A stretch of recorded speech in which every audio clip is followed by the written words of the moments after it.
1975년도 그 해의 최고의 노래가 뭔지 아십니까? 1975년도의 최고의 가요, 그것은 그 해에 8개월 이상이나 계속해서 인기 차트 1위를 했던 그런 노래입니다. 아마 여기 50 이하 사람들은 잘 모를 그 곡이 하도 유명해서 40만 넘어도 다 알더라만 그래도 한 50은 돼야지 잘 알지 않겠나 그래 생각을 합니다. 그 곡이 뭘까요? 이런 곡입니다. 낙엽지던 그 숲속에 파란 바닷가에 떨리던 손 잡아주던 너라는 노래입니다. 이게 얼마나 유명했는지요. 8개월 이상이나 전 국민들에게 가장 인기 있는 곡 1위였습니다. 이 노래를 누가 불렀을까요? 여러분 혹시 아십니까? 이 노래를 부른 사람이 8개월 이상 그렇게 차트에서 1위를 하니까 연말에 돼서 그 노래 부른 가수가 가수왕이 되었습니다. 이제 가수왕이 이제 시상식을 그 트로피를 받으려고 12월 3일이 트로피 받는 날이었습니다. 트로피 받으러 가는데 가다가 그만 대마초 사건, 그 당시 대마초 사건이 많지 않았습니까? 대마초 사건에 연루되어서 경찰에 붙잡혀서 수감되었습니다. 하루아침에 전 국민에게 가장 추앙받고 정말로 부러움을 사고 가장 그 해에 인기 절정에 있던 사람이 하루아침에 감옥에 갇히게 되었습니다. 그가 그렇게 수감 생활하면서 재판을 받았는데 4년 동안 연예계 활동 금지 명령을 받았습니다. 연예계 활동 금지 명령을 받고 나서 그가 이제 거기에 풀리고 나서 4년 후에 나와서 다시 연예계 활동을 하면서 그가 뮤지컬을 했습니다. 지저스 크라이스트 슈퍼스타의 뮤지컬의 주인공 예수의 역을 맡게 되었습니다. 예수의 역을 맡으면서 그가 이제 예수를 알아가게 되었습니다. 그 전에 그가 구치소에 갇혀 있으면서 구치소에 갇혀 있을 때에 자기와 한 방을 쓰던 사람이 젊은 사람이었는데 그 사람이 사형수였습니다. 무슨 죄를 지었는지 모르지만 아주 흉악한 죄를 지어서 사형수가 되었습니다. 이 사형수가 그 교도소에 들어와서 예수를 믿게 되고 예수를 믿게 된 그가 이제 출소를 하는 그 가수에게 하는 말이 당신이 예수를 믿고 나서 이제 내가 해야 할 일을 이 감옥에서 나가서 대신 살아달라고 유언을 남깁니다. 당신이 이 감옥에서 나가서 내 대신 내가 살아야 할 그 인생을 대신 살아달라 그런 부탁을 받고 그가 나왔습니다. 나와서 그가 뮤지컬에서 데뷔했고 노래를 부르는데 그가 부른 노래가 자기 삶을 고백처럼 불렀던 노래입니다. 자기 삶을 고백처럼 부르는데 어떤 노래를 부르는가 하면요, 어느 날 난 낙엽지는 소리에 갑자기 텅 빈 내 마음을 보았죠. 이게 무슨 노래인 것 같습니까? 그냥 덧없이 흘러버린 그런 세월을 느낀 거죠. 저 떨어지는 낙엽처럼 그렇게 살아버린 내 인생, 잃어버린 것이 아닐까, 늦어버린 것이 아닐까, 흘러버린 세월을 다시 찾을 수는 있는 것일까? 난 참 바보처럼 살았군요. 난 참 바보처럼 살았군요. 아마 이 곡은 다 알 거예요, 그죠? 난 참 바보처럼 살았군요. 어쩌면 그 인생이 그랬습니다. 참 바보처럼 살았습니다. 그래서 그가 감옥에서 나와서 부르면서 늦어버린 것이 아닐까, 내 인생 다시 흘러버린 그 세월을 다시 회복시키지는 못할 것이 아닌가. 난 참 바보처럼 살았군요. 난 참 바보, 절규하면서 부르는 거예요. 그가 그 뒤에 또 노래를 한 곡 더 부르는데 그것이 우리가 너무 잘 아는 노래죠. Happy birthday to you, Happy birthday to you. 겨울아이. 그 노래를 부르다가 돌연히 미국으로 이민을 갑니다. 이민을 가서 그가 신학교를 가서 목사가 돼요. 목사가 되는데 아주 훌륭한 목사가 됩니다. LA 근교에 있는 그 지역에서 정말로 그 LA 코너스톤 교회라는 곳을 개척을 합니다. 지금은 그 교회가 굉장히 큰 교회가 되었습니다. 정말로 많이 큰 교회가 되었죠. 그 사람 이름이 이종용이라는 사람입니다. 이종용. 그 사람이 집회를 다닙니다. 부흥회를 다닙니다. 부흥회를 다니면 그곳에 가서 통기타를 들고 또 노래를 부릅니다. 어느 날 난 낙엽지는 소리에 갑자기 텅 빈 내 마음을 보았죠. 그냥 덧없이 흘러버린 그런 세월을 느낀 거죠. 잃어버린 것이 아닐까, 늦어버린 것이 아닐까. 흘러버린 세월을 다시 찾을 수만 있다면 얼마나 좋을까. 난 참 바보처럼 살았습니다. 난 참 바보처럼 살았습니다. 그가 집회에 강사로 와서 통기타를 들고 그 유행가 가사를 부르는 것처럼 했는데 뒤에 가서는 그의 독백을 하는 거예요. 막 자기의 지난 세월, 자기가 인기 절정에 나가고 누구도 자기를 무시할 수 없다고 생각하며 대마초도 하고 막 허랑방탕하게 살다가 감옥에 들어가서 만난 그 예수를 경험하면서 난 참 바보처럼 살았어. 내 인생 참 바보처럼 살았어. 그렇게 고백을 합니다. 이것이 바울의 고백이 아니었습니까? 그는 바리새인으로 태어났습니다. 유대인으로 태어났습니다. 할례를 받았습니다. 누구에게도 뒤지지 않는 그런 학식과 모든 명예와 부를 다 가지고 있어서 그는 마음껏 살았습니다. 그런데 어느 날 그가 다메섹 도상에서 예수를 만나고 나서 믿음이 들고 나서 그의 인생을 돌아보니까 어느 한순간 후회스럽지 않은 날이 다 자기가 어리석게 살은 거예요. 아마 바울도 이 노래를 부르지 않았을까? 난 참 바보처럼 살았습니다. 내 인생 왜 이렇게 살았는지 모르겠습니다. 가슴 아파했을 것입니다. 우리가 말씀을 들으면서 말씀 가운데로 들어가면 들어갈수록 느끼는 것이 바로 이 마음입니다. 말씀을 깨달으면 깨달을수록, 성경이 이해되면 이해될수록 우리의 고백은 나의 지나온 발자국들이 후회와 한숨뿐이라는 것을 그렇게 고백할 수밖에 없습니다. 그래서 절실히 우리가 느끼면서 고백하는 말, 나는 죄인입니다 하는 거예요. 한번 따라해 봅시다. 나는 죄인입니다.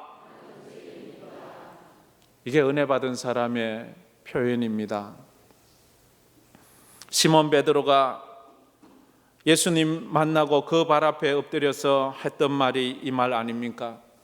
누가복음 5장 8절 말씀 우리 한번 다 같이 읽어봤으면 좋겠습니다. 같이 읽겠습니다. 시몬 베드로가 예수의 무릎 아래에 엎드려 이르되 주여 나를 떠나소서 나는 죄인이로소이다. 주여 나를 떠나소서 나는 죄인이로소이다. 말씀을 들으면 들을수록 우리의 죄가 보여지는 거예요. 쉽게 말해서 우리가 빛 가운데로 나가면 나갈수록 우리 옷에 있는 더러운 먼지와 더러운 때가 보여지는 거예요. 말씀이 빛이 더 강렬하게 밝게 비칠수록 우리 몸에 묻어있는 더러운 먼지들이 보이듯이 우리가 말씀 앞으로 나아가면 나아갈수록 우리 속에 있는 더러운 것들이 보입니다.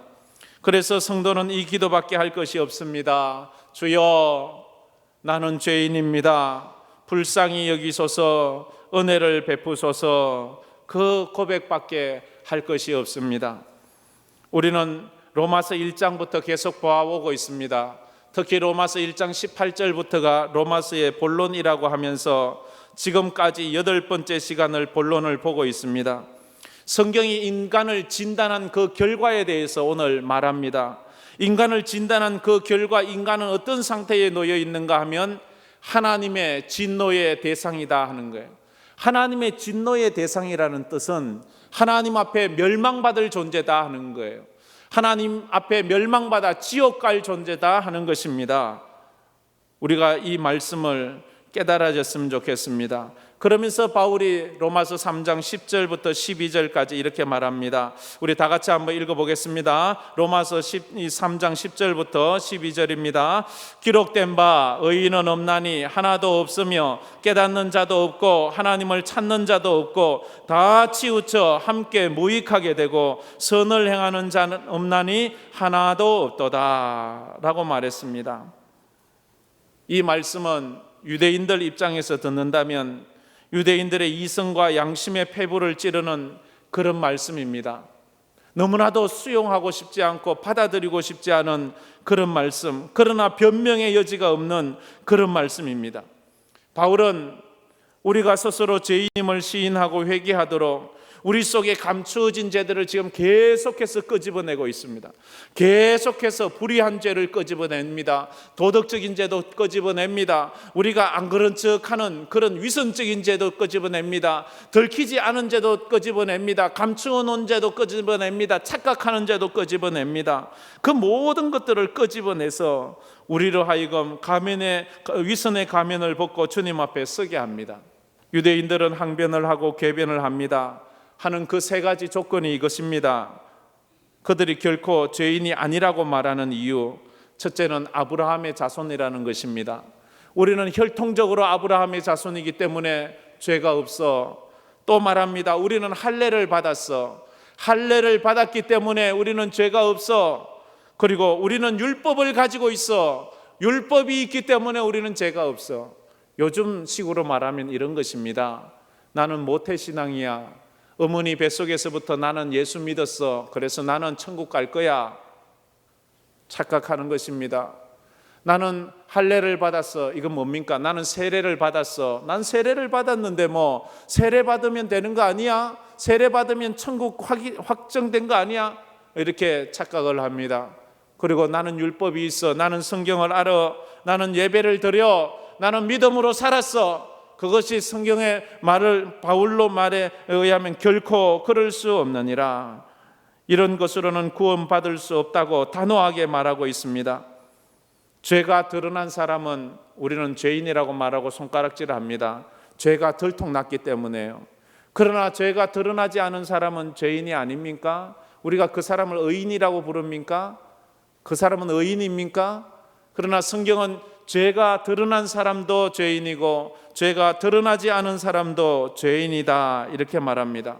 그래서 로마서 3장 23절에서는 이제 총체적으로 다 한마디로 딱 합쳐서 인간을 이렇게 평가하고 있습니다. 로마서 3장 23절 말씀, 모든 사람이 죄를 범하였음에 하나님의 영광에 이르지 못하더니, 모든 사람이 죄를 범하였대요. 그래서 하나님의 영광에 이르지 못하게 되었. 저도 여러분도 그 누구도 다 예외 없이 다 죄를 지었고 다 하나님의 영광에 이를 수 없습니다. 왜 죄를 짓습니까?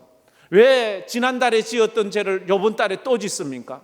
왜 여러분들은 작년에 지었던 그 죄 속에서 올해도 여전히 그 쇠 속에 머물러 있습니까? 죄가 얼마나 심각한지 모르기 때문입니다. 그저 우리는 생각합니다. 하나님 앞에 나가서 말 몇 마디로 하나님 잘못했어요 하면 다 끝나는 줄 생각합니다. 아니요, 회개가 그래 싸구려가 아닙니다.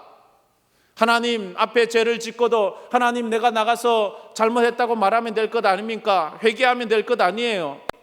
이건 너무 하나님 앞에서 버릇없는 말입니다. 쉽게 말해서 자가용 타고 가는데 누가 와서 내 뒤에서 쾅 박았습니다. 그런데 그 사람이 내려서 나에게 오더니 하는 말이 얼마면 됩니까? 돈으로 해결합시다. 이러면 얼마나 기분 나쁘겠어요. 사람 차를 받았으면 미안하다 말하고 인간적으로 괜찮냐고 말하고 이렇게 먼저 안부를 물어야 되는데 그건 간심하죠. 돈으로 해결합시다. 그까짓 거 이건 말이 안 되는 거예요. 하나님 앞에 우리가 죄를 짓고 나서 하나님 앞에 가서 하는 말이 하나님 그까짓 거 내가 회개하겠습니다. 회개하면 될 것 아니에요. 회개가 뭔지 몰라서 그렇게 말하는 것입니다. 그래서 우리가 다윗의 참회를 보면서 그것을 본받아야 된다고 말하지 않습니까? 다윗은 하나님 앞에서 죄를 가지고 깊이 통회 자복을 합니다. 그래서 그가 얼마나 깊이 회개를 하는지 그 회개를 보면 우리의 가슴이 다 아플 정도로, 그래서 그 죄를 처절하게 회개를 합니다.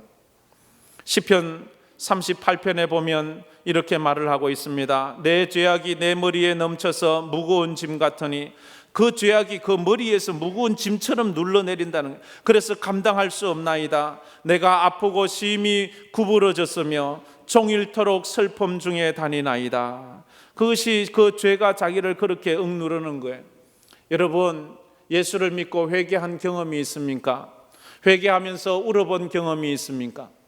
아마 그런 분들이 들어 계실 거예요. 내가 우는데 왜 우는지 모르는 사람이 있어.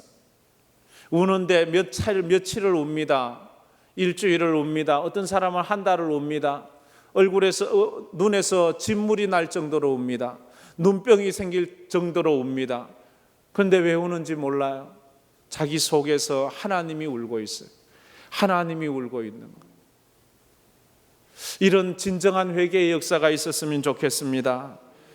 시편 32편 38편 21절에도 말합니다. 여호와여 나를 버리지 마소서, 나의 하나님이여 나를 멀리하지 마소서. 다윗은 이렇게 통해 자복합니다. 그러면서 시편 6편 6절도 다윗의 통해의 시인데요, 우리 다 같이 한번 읽어봤으면 좋겠습니다. 시편 6편 6절 다 같이 읽겠습니다. 내가 탄식함으로 곰핍하여 밤마다 눈물로 내 침상을 띄우며 내 요를 적시나이다. 아멘. 여러분은 회개하면서 울어본 적이 있습니까? 요를 적신 적이 있습니까? 침상을 띄워본 적이 있습니까? 다윗은 그토록 처절하게 죄를 짓고 그 죄가 들통나고 그 죄 앞에 하나님의 마음을 보면서 그가 그렇게 부르짖게 되었습니다.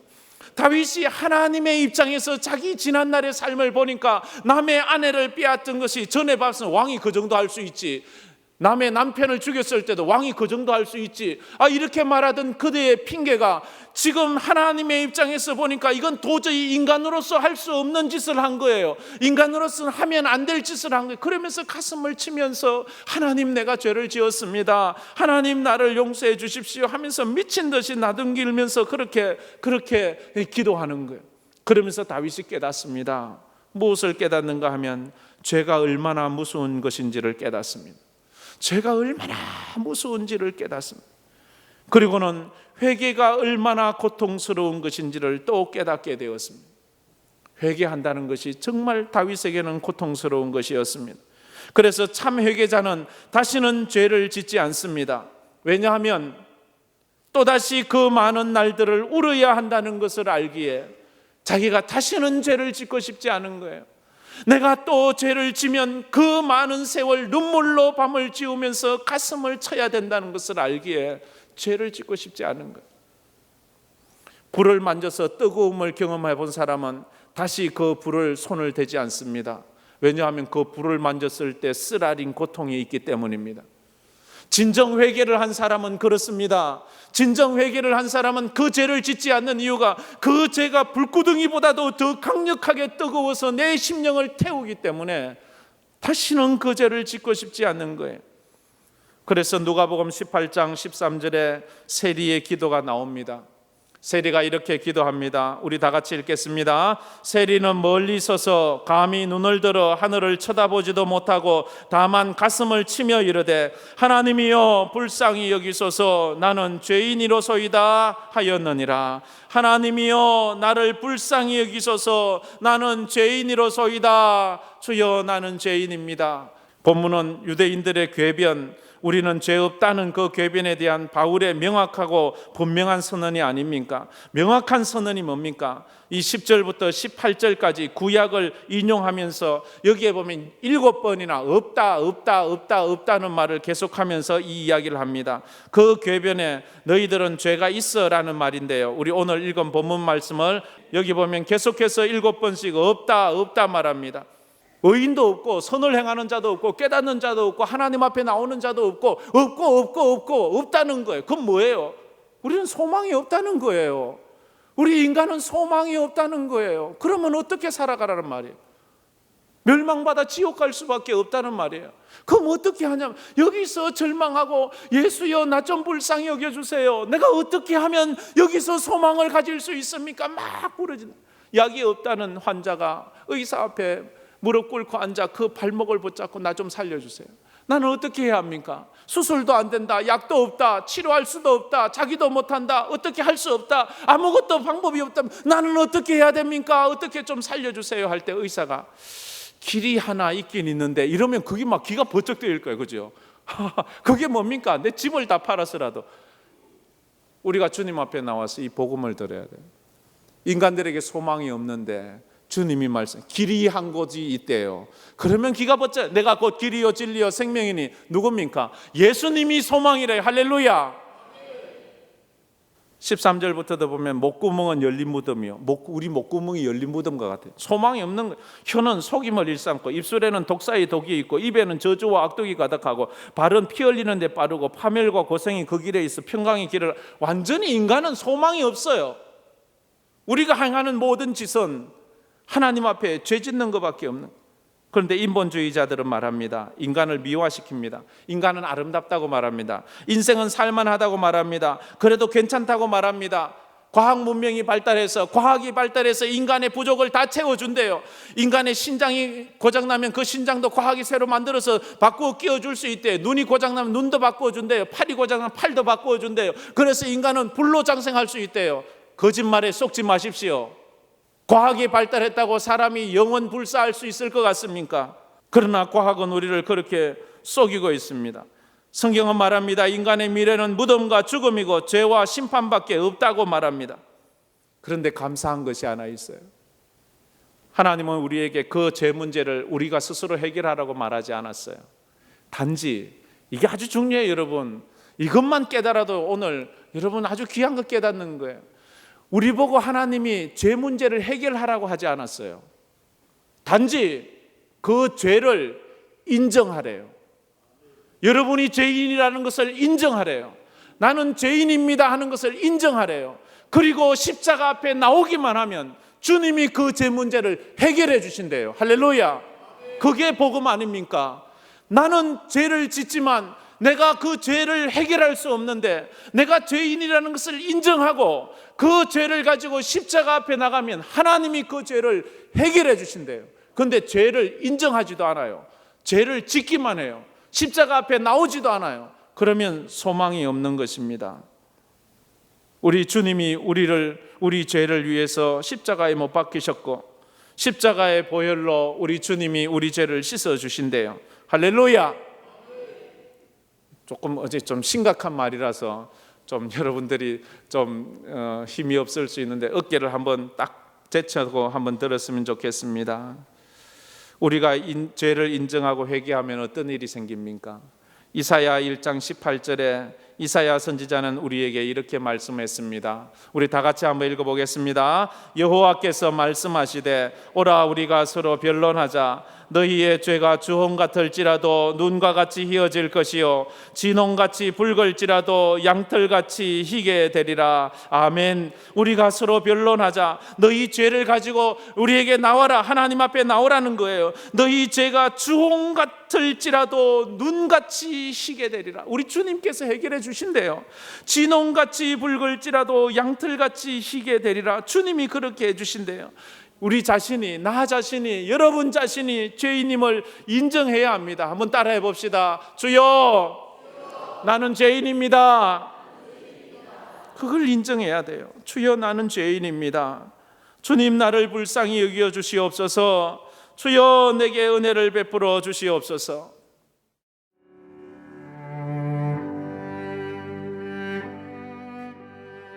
안녕하십니까. 저는 황금교회를 담임하는 박무용 목사입니다. 우리 교회는 하나님의 거룩한 목적인 선교의 사명에 최선을 다하는 교회입니다. 함께 모여 예배할 뿐 아니라 탁구, 축구, 색소폰 교실 등을 열어 지역 사회를 섬기고 이웃을 봉사하는 열린 공동체입니다. 아울러 성도 서로가 함께하며 사랑을 나누고 교제하는 하나님의 가족 공동체입니다. 감사합니다.